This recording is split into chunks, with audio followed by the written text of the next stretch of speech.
Welcome to Zeus Physiques. Today I'll be looking at the 2021 Legion bodybuilding competition which just took place and in which Shaun Clarida took the overall. Going into the competition, I think it's fair to say that no one had Shaun winning. The size differential was just too much to ignore. Despite being a former 212 Mr. Olympia, at 5 feet tall and 174 pounds, Clarida is noticeably smaller than other open class bodybuilders. So what was the motivation for him competing? Well, according to Clarida himself, he wanted to prove to the doubters that he was capable of standing next to any bodybuilder in the world. For most people, this competition was a toss-up between Sergio, Regan and former Arnold winner Cedric McMillan. But by the end of the night, there were just 3 people standing and McMillan was nowhere in sight.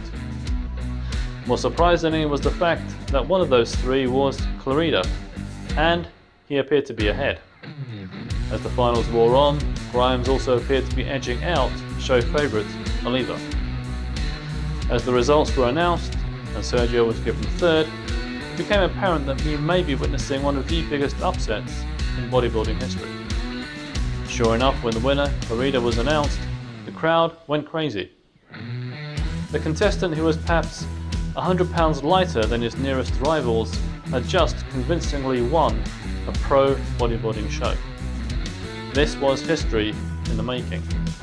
It means that the biggest guy doesn't always win. It's shape and conditioning too. And Clarida was way ahead of everyone else that day. As for the rest, Regan Grimes must have been pleased with his 2nd place after a disastrous Olympia. His strategy of teaming up with Milos the Mind Sarshev for just 2 weeks worked wonders for him. He retained his Olympia mass, but came in with more details and greater conditioning. Given a little bit more time with Sarshev, he could be a top 6 Olympia contestant. Also worth pointing out at this contest is Cedric McMillan. Not that long ago, a win would have been a walk in the park for him, but it's clear that he's lost his edge. McMillan is now 44 years old and at the upper end of the ideal range for a pro bodybuilder. So it's kind of hard to see him coming back after a defeat like this. Indeed, he stayed away from the finals that evening, stating he wasn't feeling well.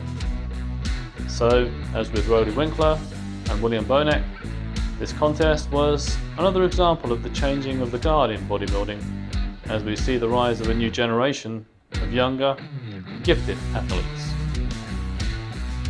If you enjoyed this video, please consider subscribing, hitting the like, and adding a comment.